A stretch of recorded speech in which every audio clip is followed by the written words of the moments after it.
We now know that Russell Wilson is set to start for the Pittsburgh Steelers on their Saturday night game against the Buffalo Bills in the second week of the preseason. We'll talk about that and what we saw at the joint practice between the Steelers and the Bills. Chris Carter here, the Locked On Steelers podcast, joined by Shelby Cassesse of Channel 11 WPXI. It's going to be a fun one here. Let's get into it.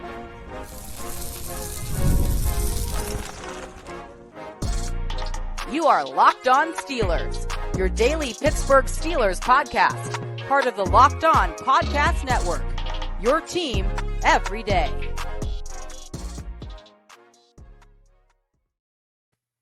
Hello, welcome to the Locked On Steelers podcast. I'm your host, Chris Carter, bringing you your daily dose of all things in the Pittsburgh Steelers. As always, you can find the show on your favorite podcasting apps and on YouTube. Like this video if you enjoy it. Subscribe to this YouTube channel to get all of your daily Monday through Friday episodes, as well as our bonus content. We thank you for making us your first listen every day because we're your team every day. And today's episode is brought to you by Game Time. Game Time is the app you download right to your phone today. Download Game Time and create an account and use code LOCKEDONNFL for $20 off your first purchase. Terms and conditions apply. As I said before, we're joined by the woman herself, Shelby Cassesse. It's been a minute we've had Shelby on this show. We've had her on the North Shore Drive podcast. We've done some things before, but always happy to have Shelby on. Shelby, how you doing? Happy to be here after such a fun day at Acrisure Stadium, right? It was a fun day. It was hot, but it was also fun. But it was fun. We saw the pads were popping, full practice. There was some back and forth extracurriculars between the Steelers and the Bills. They had their joint practice. But we'll get to the joint practice in a minute here. But Shelby, we did get officially confirmed from Mike Tomlin that Russell Wilson will start the game against the Bills at quarterback for the Steelers. And it feels like this took a very long time to see. I think I've talked about it with other people. I wanted to get your thoughts too on this. I thought that we were going to see, like when Russell Wilson's calf injury was told to us, like after the conditioning drill, like, oh, okay, he'll be out like a week, and then he'll be in there. It is now like more than 3 weeks since then, and now we're finally getting to see him actually run the first team offense in action. It just feels a little weird, but I have to say also in seeing him playing, he doesn't look like a guy that's missed a whole lot of time. He's been very on time and accurate with a lot of things he's been doing. No, and I mean, hey, that's when those 13 years of NFL experience kick in instances like this. But regardless, he's still a member of a new team. He's still learning a new offense that the rest of his offense is also learning alongside with him, which is definitely an interesting way to come into a new team, come into a new franchise. But, make no mistake before I say this. The Steelers have not changed their position on Russell Wilson. He is still in the quote-unquote pole position. But you're right, as the days and days went on, and Russell Wilson was at first when training camp started in a ball cap and kind of just playing catch on the sidelines. And then as the days turned into weeks at Latrobe and Justin Fields was still getting the vast, overwhelming majority of those reps with the ones, did you kind of start to think to yourself, is this becoming a little bit more of a competition than what people assumed at first? I think we are going to see the Steelers continue to really hone in to that pole position situation. They are going to continue to ride with Russ until he gives them a reason not to. But for a while there, especially considering the way Justin Fields has performed in camp, you maybe thought this was turning into a bit more of a competition than what the Steelers wanted it to be. No, I agree. Like I've maintained, like, hey, this has always been Russell Wilson's job. Like he has not lost QB1 yet. But as I've told people, and to some people's objections in our YouTube comment sections, because I see y'all, some people are like, you're saying Justin Fields is the starter? You're just a Justin Homer. And I'm like, we can't be homers. Right. I'm just like, okay, first of all, I've always said, all I've said is he's narrowed the gap between them, because the gap between them, when we saw them in mini camp and training, and even like the first couple of days of training camp, was pretty wide. Like Russell Wilson's a polished NFL quarterback who's won a Super Bowl, been in 9 Pro Bowls and 13 seasons. Like he's been that. And Justin Fields needs to get up to the level of being consistent in the NFL. That was his biggest challenge. And so like seeing all that, it's like, okay, but since then, he has been very consistent in training camp, and I'd say even consistent in the preseason game. He was pretty, outside of the botched snaps, which again, maybe that was, Nate Herbig too, but all like with his decisions, with his playmaking, he has been there. And so I agree with you. I think that he's been pretty solid, and he's made the case closer. However, Russell Wilson, whenever he shows up, it's not like Russell Wilson's offbeat. It's not like he's off kilter and doesn't know where to go with the football. He's plugging and playing. Heck, he's running with the second team offense and like throwing it to them like it's no problem and being like, yeah, I can work with whoever you give me. And I think that's another sign of why they have so much faith in him to just be QB1, despite not really playing QB1 all the training camp. And I think one of the things that is interesting when looking at the Russell Wilson, Justin Fields dichotomy we have right now, you're right. I mean, Justin Fields, in my opinion, and I've seen opinions that differ to this, in my opinion, has not usurped Russell Wilson for the starting job.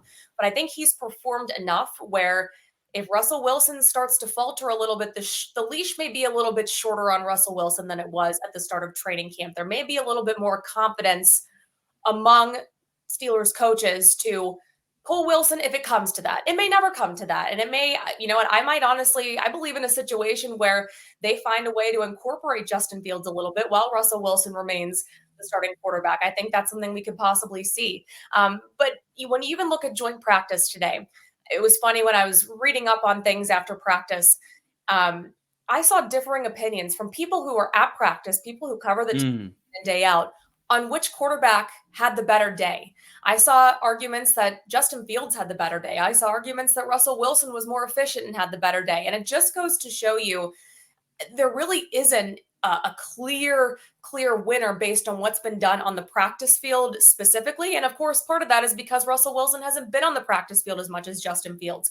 But when you bring in these two quarterbacks, you bring in a guy like Justin Fields who hasn't had the most ideal start to his NFL career. He's kind of in a little bit of a prove-it situation. He's done what you've needed him to do in training camp. And as far as it's gone through 3 weeks in Latrobe and a little bit of the preseason, he's done exactly what Steelers coaches have asked of him, which is perform to the best of his ability, prove that he can be a possible viable option if the time comes. Absolutely. I agree. I think that's the thing is that, you know, at the start of camp, maybe they were a little nervous, like, if you got to go to Justin Fields, this could be an experiment here. But now I think it's like Justin Fields has to go in, no problem. Yeah, I think he can run the offense too. And I think that's where the Steelers are right now, and it's another sign for him here. I want to play this clip real here because one thing that happened in practice, we were recording this Thursday evening, so this happened earlier today as we were recording this. But one thing that happened earlier today was the Steelers ran their 2-minute drill with their second team offense, and it was against the Bills' second team defense. But in doing so, you know, they Justin Fields dinked and dunked, made some smart throws, got down the field, and then they got to the 30-yard line, and the Bills' defense kind of ran with the entire play and just left him alone, and he just jogged. It's like he jogged for 30 yards. And like, listen, like normally in practice, like you're pulling up, not trying to hit the quarterback, but there wasn't someone within like 15 to 20 yards of him. And like, I think in real life, that would have been a touchdown. Like if that was live action football, he would have still gotten a touchdown on that play. And it speaks to his mobility that he has in this off and just his natural skills. And that's not something that I don't think he's overtly leaned on. I don't think he's dependent on. He hasn't used it as a crutch to get him out of trouble most of the time. And he even talked about after practice how, he's like, sometimes I intentionally hold on to the ball because we're trying to work with receivers. We're trying to work with DBs. We're trying to get certain matchups and see what certain things are. I think it's very good that he is mindful of that stuff. And I want to show you guys his response when I asked him about that, and Mike Tomlin's response when I asked him about it. Here's both Justin Fields and then Mike Tomlin. We asked him after Steelers practice on Thursday. With your mobility skills, is there any time when the coaches are like, hey, we'd rather you not do that as much during certain drills, if they kind of just say, hey, do it how you feel it, play in and play out? Nah, I mean, it's, play the game, don't play the drill. So really, I think I've probably gotten influenced to use my legs more than I usually do in practice because sometimes we try to get the DBs work, receivers work when TJ might get in the backfield pretty quick. Mm-hmm. But I think you just got to find that balance to really play the game and stand in the pocket. You might be sacked already just to get the receivers and DBs work. Mike, Justin said that you guys really have never dictated to him how much he should use his legs versus his arm in practice. How have you seen his decision making as far as when to take off and use his mobility? I don't want to diminish his natural instincts. I've been really pleased with what I've seen in that regard. I think the 2-minute drill and what you saw today was reflective of that. What I don't want to do is take away a natural act. That guy's got some natural abilities in that area. It's our job to properly direct it and make sure that it's an asset to him and to us. That's the mentality that we all have. It's been good thus far. I'm not going to overmanage or micromanage it. So I thought that was really good of Mike Tomlin, Shelby, because when I think back, I've seen him police it from like guys like Josh Dobbs. Because Josh Dobbs is also not on the level of Justin Fields, but times he would just completely rely on his legs. And he's like, Josh, stop it. We're trying to see certain things. I think it's great chemistry, the fact that Mike Tomlin never felt the want or need to police Justin Fields, and Justin Fields felt the want need to police himself, be like, hey, we need to see this for these reasons. I think that's a very good sign that his instincts are in the place that the Steelers want them to be to use his different skill sets. And I think it's something that he could fall on too much. If he wanted to, he could, because I think we saw that numerous times from him in Chicago, where he just kind of felt like he was running for his life and trying to make something out of nothing. But, I'm watching that play develop during that 2-minute drill earlier today. And you're right. I mean, it was one of those situations where the seas parted. He had the ball, and I looked downfield and I thought, there can't be a defender within 15 yards of him. And it was more like a saunter into the end zone. Yeah. And you're not seeing plays open up like that hardly at all. But that's just one example of him being able to use his legs when it matters. And I don't see him doing that and forcing plays and just scrambling to make stuff happen otherwise in practice. So that's just one example of the way he can make things happen.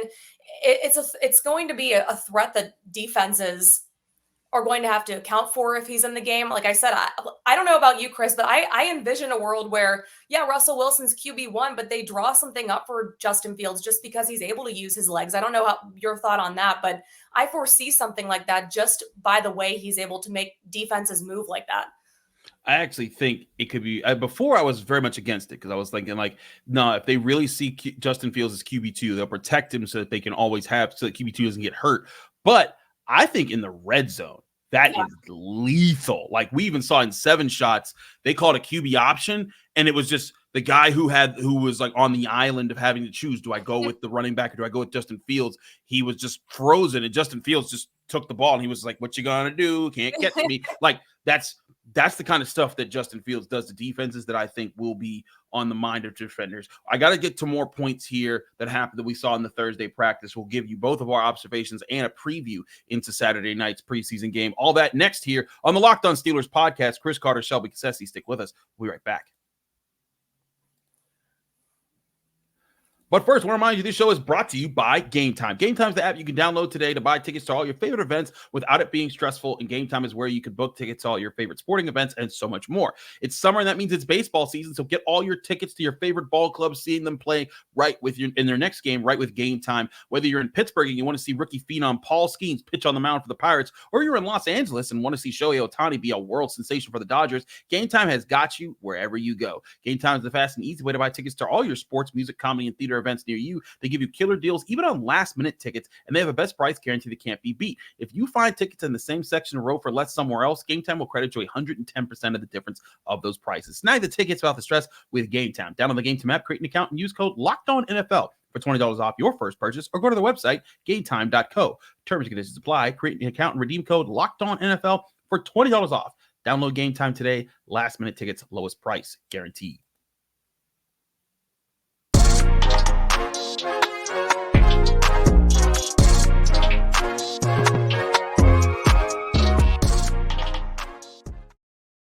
Back here on the Locked On Steelers podcast, I'm your host, Chris Carter, joined by Shelby Cassesse of Channel 11 WPXI in Pittsburgh. Shelby, let's talk about things we saw in this practice. I'm going to lead with my point here. I was looking heavy. I have to admit, I didn't look as much in certain areas. I watched the Steelers offense a lot more than the Steelers defense. I saw a little of the Steelers defense against Josh Allen. I thought they did fine. But some of my biggest winners in this practice were on the Steelers offensive line, particularly Broderick Jones and Zach Frazier. Broderick Jones, because in one-on-ones, I saw that man go up against Greg Rousseau, who's one of the younger up-and-coming edge rushers that I think is really good in the NFL. And back-to-back times, they went up against each other, and not only did Rousseau not gain any ground, he got moved backwards once in one of those. Broderick Jones wins both of those. And then eventually Von Miller's like, let me get a piece of this young guy. And Von Miller didn't go nowhere with Broderick Jones. And then throughout the 11-on-11s, Von Miller went several times against Broderick Jones, and not once did I see him get pressure on Fields or Justin Wilson. And then similarly with Zach Frazier, I think he split his one-on-ones with I think it was Daquan Jones that he faced. But when on the first 11-on-11 play, Steelers offense, Bills defense, Najee Harris runs to the left, cuts back to the middle, and Zach Frazier has sealed his man so far out of the way that Najee Harris has a 40-yard touchdown run. I was really impressed by both of those young offensive linemen, two of the guys that they want to be the anchors of the future of this offensive line. What did you see from them when you watched practice? Well, as an aside, and I definitely want to get more into the Zach Frazier conversation, I have gotten the sense in speaking with Mike Tomlin, Omar Khan, we spoke with Andy Weidel today, just speaking with some of the guys on that offensive line. I don't know about you, Chris, but I really get the sense that they are extremely excited about the direction this offensive line is heading in. They've obviously invested quite heavily in it between draft picks and bringing some new guys in. They're extremely excited about what this offensive line might grow into. This rookie class, Zach Frazier, Mason McCormick, Troy Faltanu, they are all extremely, extremely close. We got that sense from even just rookie minicamp. They were driving in together and carpooling and, already playing video games together back at their apartments. And I just, you don't want to draw lofty comparisons, but it has been a long time since I think Steelers brass have been this excited about an offensive line, and with good reason, because they've invested a lot into it.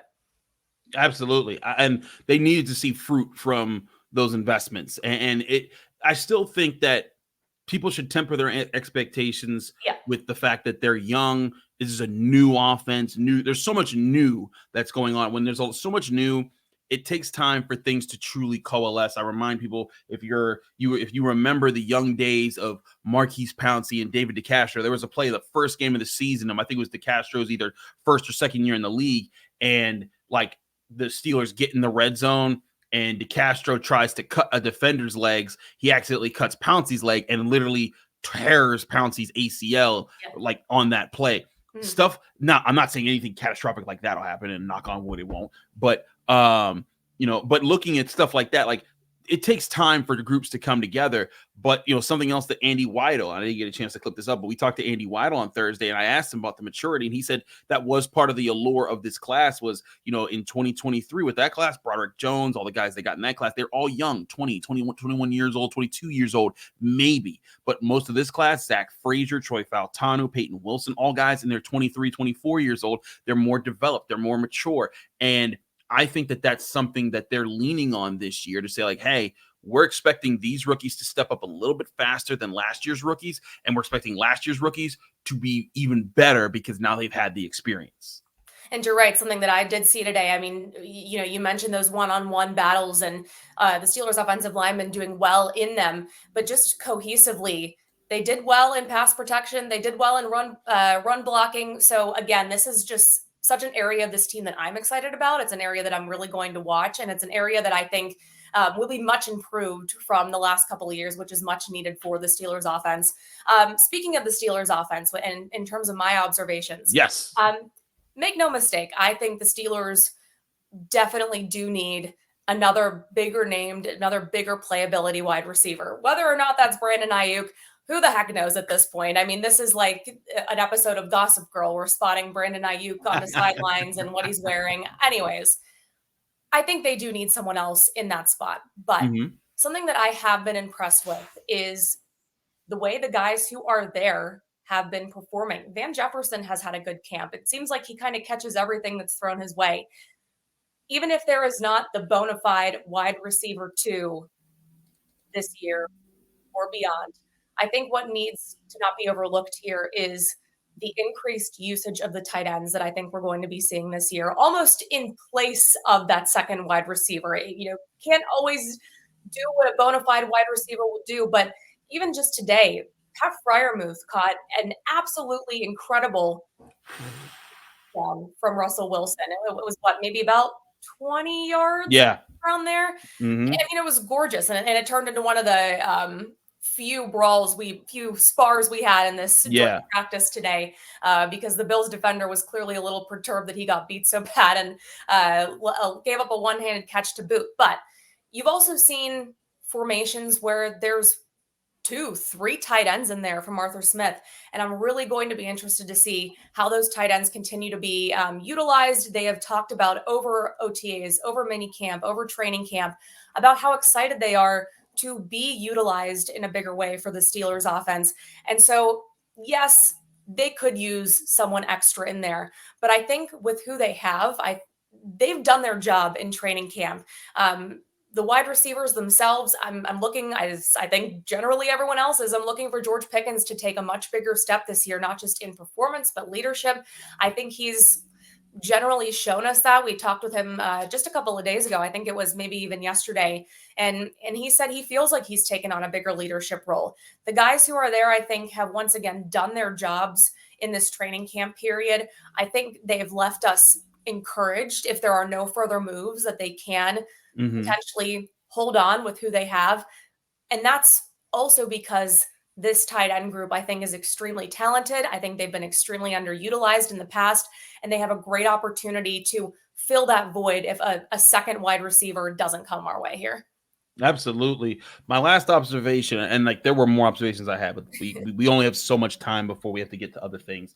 I thought if I had to pick one Steelers defender that really impressed me, Cory Trice looked very good. He continues to run with the ones while Dante Jackson nurses a light injury, and Mike Tomlin reassures everyone who sits out, it's not, they don't have serious injuries right now. They'll all be back by the time the season is ready to go.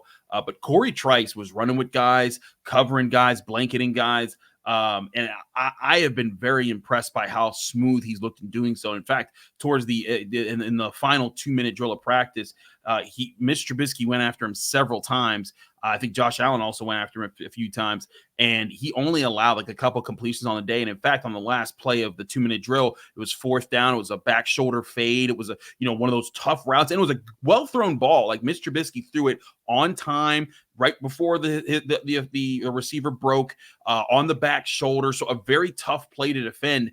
Cory Trice, no penalty, just blanketed his guy, used his long frame and knocked the ball away, winning on 4th down and causing and ending the 2-minute drill there. I've been very impressed by Cory Trice, and I still need to see it in games before I crown him and say he's ready to ascend for anything like that. But it's been encouraging sign after encouraging sign after encouraging sign that he deserves to be in that cornerback conversation. But this is an opportunity for him, right? I mean, there's no better time than right now for him in that Steelers secondary.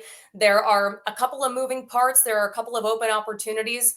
And so if you are trying to fit your way into the Steelers secondary, now's the opportunity to do it. And Cory Trice is a name that we have kind of heard repeatedly over and over again throughout training camp. You get these training camp stars that kind of emerge, guys that kind of work their way up. And he's one of them this year. He's one of those guys that has worked his way up into a question of Mike Tomlin, maybe a couple times a week. Same thing with Beanie Bishop. We've heard his name quite a bit through training camp. These are the guys that have the opportunity here to fit into a Steelers secondary that really does have a couple of opportunities to become part of this rotation. Absolutely. We'll get to more thoughts on the upcoming Saturday night preseason game here in the Locked On Steelers podcast. Matchups to watch. Hear them from both of us in a minute here. We'll be right back. But first, I'll remind you this show is also brought to you by LinkedIn. When you're hiring for your small business, you want to find quality professionals that are right for the role that you're looking for. That's why you have to check out LinkedIn Jobs. LinkedIn Jobs has the tools to help you find right professionals for your team faster and for free. LinkedIn isn't just a job board. LinkedIn helps you hire professionals that you can't find anywhere else, even those who aren't actively searching for a new job but might be open to the perfect role. In a given month, over 70% of LinkedIn users don't visit other leading job sites. So if you're not looking on LinkedIn, you're looking in the wrong place. On LinkedIn, 86% of small businesses get a qualified candidate within 24 hours. Hire professionals like a professional on LinkedIn. LinkedIn knows that small businesses are wearing so many hats and might not have the time or resources to hire. So post your job for free at linkedin.com/LockedOnNFL. That's linkedin.com/LockedOnNFL to post your job for free. Terms and conditions apply.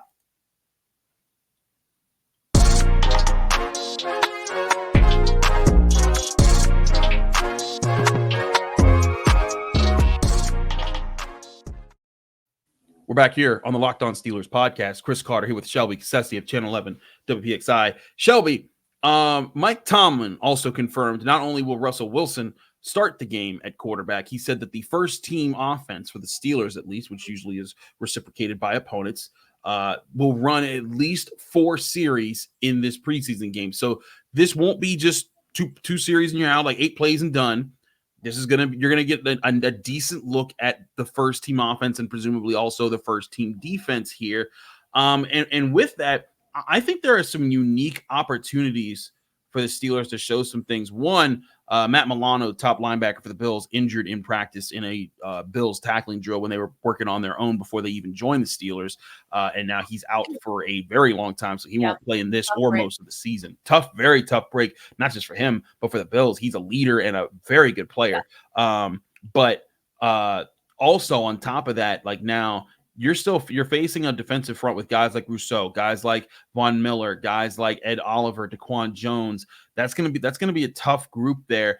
But I think that it's good to face a tough group because this offensive line needs to take a step up from where they were in this last preseason game. They had some good moments, but they need some consistent moments. They need a drive, maybe even 2 drives to show, hey, if we're facing a physical front, we can move people around, create space for Najee Harris and Jaylen Warren, and let them start to take things over.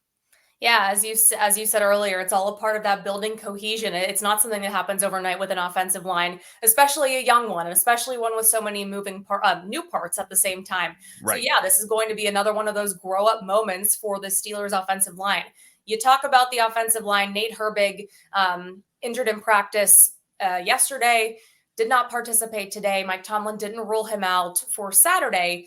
However, could mean Zach Frazier is seeing some reps with the ones. And that's going to be a key area where I'm looking at. Again, we saw in the last preseason game a lot of issues with the CQB exchange, something that the Steelers said they've been working on, especially all this week, given what had happened.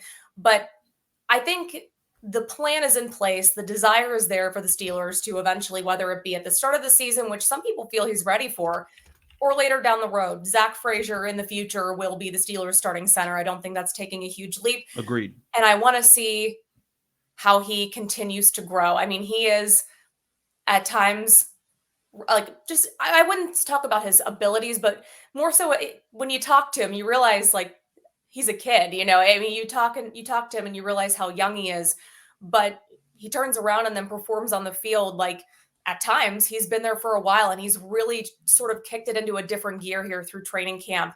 And so if he does get the opportunity to run with the ones, I really want to see how he embraces that. I really want to see maybe how he is connecting.